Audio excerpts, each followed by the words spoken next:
Good morning, students. I am Dr. Shravani Mukherjee, lecturer in botany, Marwadi College.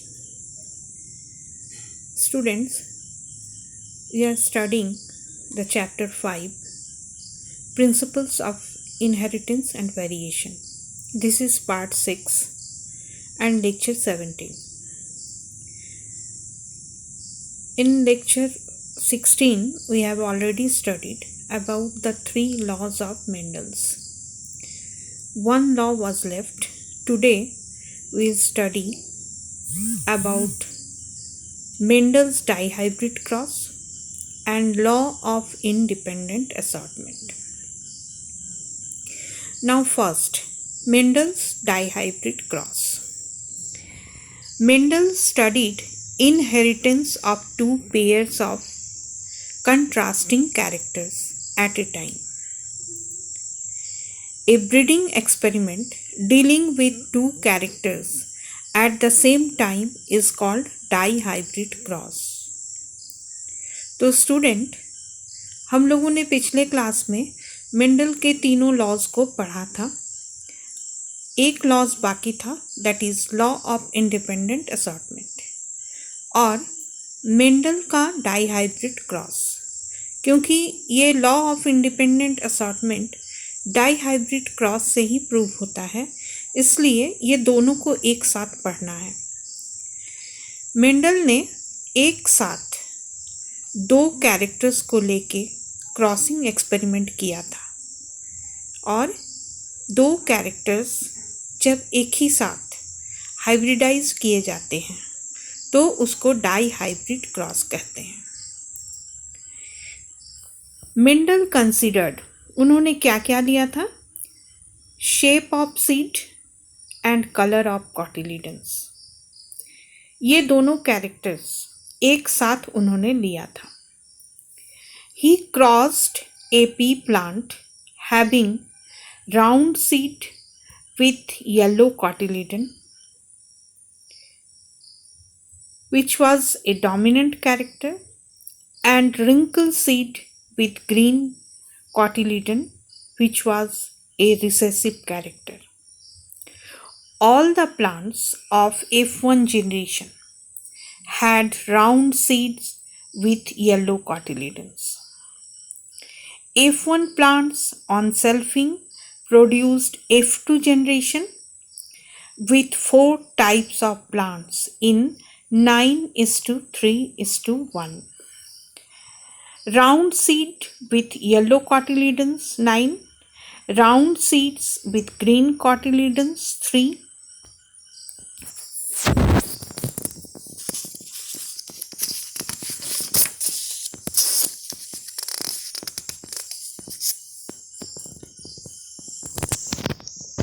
and wrinkled seeds with yellow cotyledons 3, wrinkled seeds with green cotyledons 1.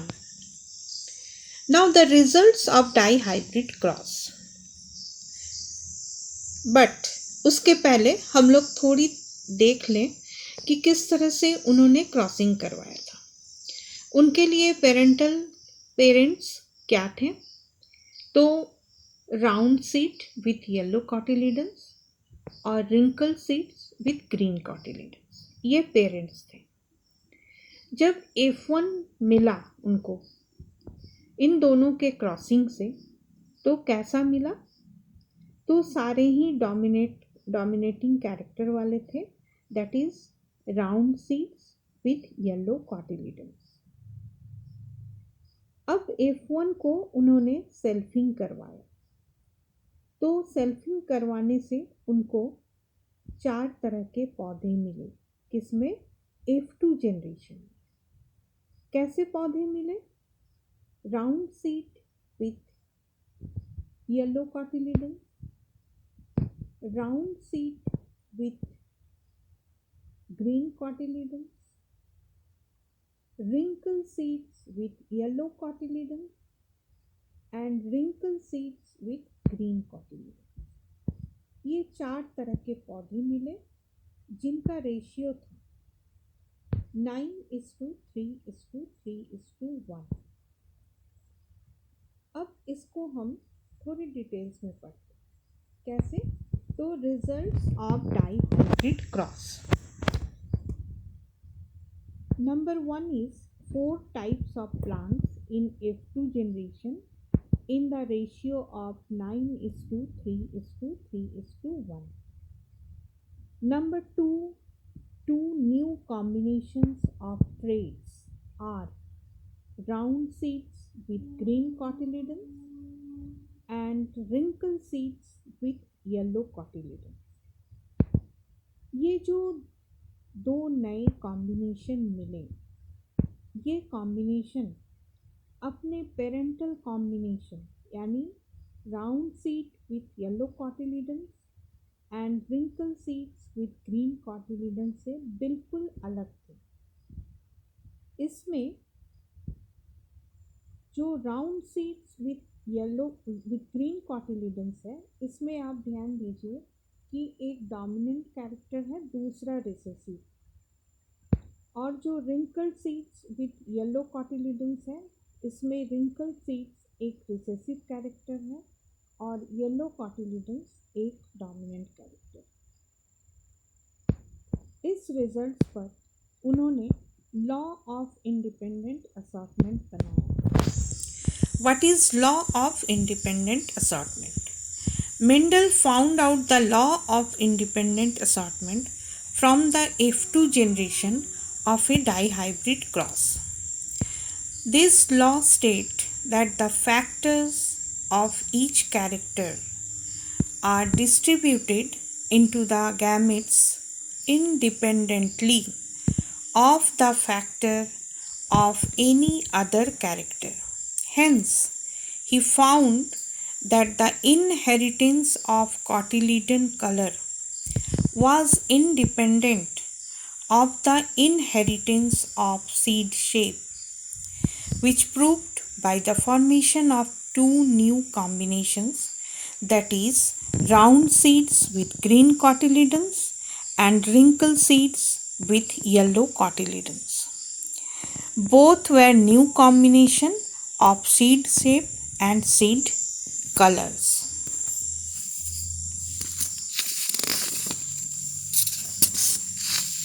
Now students, इस law को जब हम पढ़ते हैं तो फिर हम डाइहाइब्रिड क्रॉस को भी करेंगे। किस तरह से हम डाइहाइब्रिड क्रॉस करेंगे? जैसे हमने मोनोहाइब्रिड क्रॉस को किया था, जिसमें सिर्फ एक ही कैरेक्टर थे, लेकिन डाइहाइब्रिड क्रॉस में 2 कैरेक्टर रहेंगे। पहला है round seeds with yellow cotyledons, जिसको डिनोट करेंगे हम capital R capital R capital Y capital Y. दूसरा है wrinkle seeds with green cotyledons, जिसको डिनोट करेंगे small R small Y small Y. यानी जो पहला कैरेक्टर है round seeds with yellow cotyledons, ये एक डोमिनेंट कैरेक्टर है और दूसरा character wrinkle seeds with green cotyledons एक रिसेसिव कैरेक्टर है। जब मेंडल ने दोनों को क्रॉस करवाया तो दोनों के गैमेट्स बने। आप ध्यान दीजिए कि यहाँ पर गैमेट्स में 2 कैरेक्टर दिखाया गया है, round seed with yellow cotyledon and green seed with wrinkled seed with green cotyledon। ये गैमेट्स हैं। जब इनका क्रॉसिंग हुआ, हाइब्रिडाइजेशन हुआ, तो F1 जनरेशन मिला, जिसमें सभी प्लांट्स कैसे थे? Round seeds with yellow cotyledons, but ये हेटेरोजाइगस थे, क्योंकि यही कॉम्बिनेशन जब शुरू में पेरेंट्स में था तो यहाँ पर round seeds with yellow cotyledons में आप देख सकते हैं दोनों कैपिटल आर दो एंड कैपिटल वाई है, परंतु यहाँ पर क्या है? Capital R capital Y small Y. ये हेटेरोजाइगस कंडीशन है, परंतु इनका फिनोटाइप जो है वो अपने एक पेरेंट के जैसा है, डोमिनेंट पेरेंट के जैसा, that is round and yellow. अब इनका सेल्फिंग करवाया गया। सेल्फिंग के लिए स्टूडेंट्स हम थोड़ा सा इसको और डिटेल्स में ले जाएंगे। जैसे पहले हम सेल्फिंग के पहले हम इसी capital R small r capital Y small y को पेरेंट्स बना लेते हैं। तो इनका एक आप देखिए कि ये फीमेल है और ये मेल है। जब इनका गैमिट्स बनेगा तो किस तरह से बनेगा? गैमिट्स में आप ध्यान दीजिए कि फीमेल की तरफ गैमिट्स जब भी बनेंगे तो दो कॉम्बिनेशन में ही बनेंगे, यानी एक शेप ऑफ द सीड और दूसरा कलर ऑफ द सीड। उसी तरह मेल्स में भी बनेंगे तो यहाँ पर 4 गैमिट बनेंगे।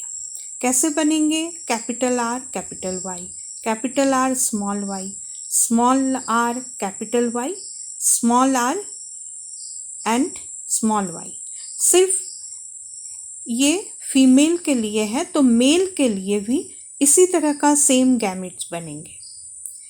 अब हम इनको सेल्फिंग करवाएंगे। सेल्फिंग करवाने से हमें F2 जनरेशन मिलेगा।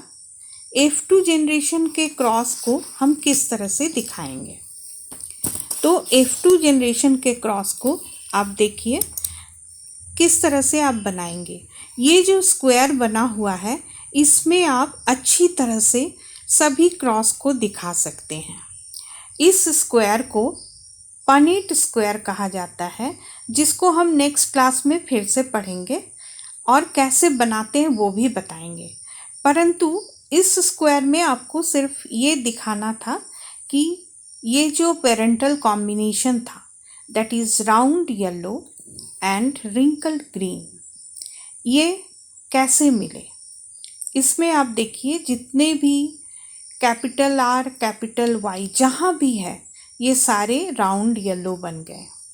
इनकी संख्या हुई 9, यानी 9:2। तो राउंड येलो कितने हैं?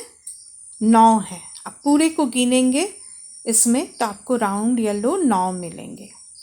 दूसरा था राउंड ग्रीन, जो एक नया कॉम्बिनेशन था। ये 1, 2 और 3 है। ये नया कॉम्बिनेशन बना था जो अपने पेरेंटल कॉम्बिनेशन से बिल्कुल अलग था। अब आप फिर से देखिए यहाँ पर रिंकल्ड येलो, ये भी एक नया कॉम्बिनेशन था जिसमें रिंकल्ड एक रिसेसिव कैरेक्टर है और येलो एक डोमिनेंट कैरेक्टर है। ये भी 3 है। और लास्ट में बचता है आपका एक parental combination that is wrinkled green. ये आपका पहले से ही पेरेंट्स में था, तो कुल मिला के हमें 4 तरह के प्लांट मिले, round yellow, wrinkled green, round green and wrinkled yellow. इनका कॉम्बिनेशन फिनोटिपिकली अगर हम रेशियो में लाते हैं तो 9:3:3:1 है।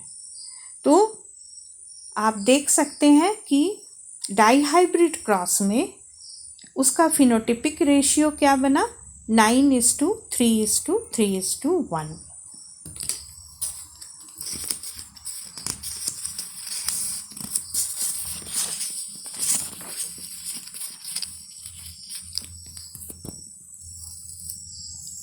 ये जो अभी हम लोगों ने पढ़ा मेंडल्स का डाईहाइब्रिड क्रॉस, और उस क्रॉस को बेस करके चौथा law of independence that is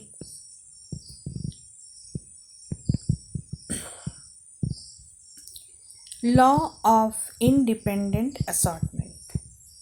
आप हमेशा याद रखेंगे इस चीज़ को कि जब भी हम लॉ ऑफ इंडिपेंडेंट असॉर्टमेंट को लिखेंगे तो कभी भी हम मोनो हाइब्रिड क्रॉस नहीं करवाएंगे, हमेशा डाई हाइब्रिड क्रॉस करवाएंगे और उसी का रेशियो बना के हम दिखाएंगे कि किस तरह से 2 नया कैरेक्टर बना जो अपने 2 पेरेंटल कॉम्बिनेशन से बिल्कुल अलग बने, और इसी को हम कहते हैं इंडिपेंडेंट असॉर्टमेंट। यानी फ्रीली जो एक दूसरे के साथ कंबाइन करता है। इंडिपेंडेंट मतलब फ्री और असॉर्टमेंट मतलब कॉम्बिनेशन। तो यहाँ पर फ्री कॉम्बिनेशन हुआ। फ्री इसलिए कह रहे हैं क्योंकि जब राउंड सीड शेप था और येलो उसका कलर था, तो सीड शेप और कलर ऑफ द सीड बिल्कुल अलग हो गए और अलग होने के बाद वो फ्रीली कंबाइन किए। इसलिए जब राउंड एक डोमिनेंट कैरेक्टर है, उसके साथ एक रिसेसिव सीड शेप यूज़ हुआ, ये सीड कलर यूज़ हुआ, दैट इज़ ग्रीन। यानी shape of the seed is round, that is dominant character, and color of the seed was green, that is a recessive character। ठीक उसी तरह से एक seed shape निकला, दैट इज़ रिंकल्ड, जो dominant character थे, और कलर ऑफ द सीड जो था वो जो रिंकल्ड जो बने थे वो रिसेसिव कैरेक्टर थे, और कलर ऑफ द सीड जो येलो निकला वो डोमिनेंट कैरेक्टर थे। इसलिए ये फ्रीली एक दूसरे से कंबाइन किए, जो पेरेंटल कॉम्बिनेशन में नहीं था। इसी को हम लॉ ऑफ इंडिपेंडेंट असॉर्टमेंट कहेंगे। तो स्टूडेंट्स, आप अपनी तरफ से प्रैक्टिस करेंगे इसको, और प्रैक्टिस करने के बाद कुछ और नया कॉम्बिनेशन ले लेंगे, जैसे height of the plant and colour of the flower, दोनों को आप बनाइए। बनाने से आपको डाई हाइब्रिड क्रॉस अच्छी तरह से आ जाएगा, और इंडिपेंडेंट असॉर्टमेंट क्या होता है ये भी समझ में आ जाएगा। Okay, thank you students.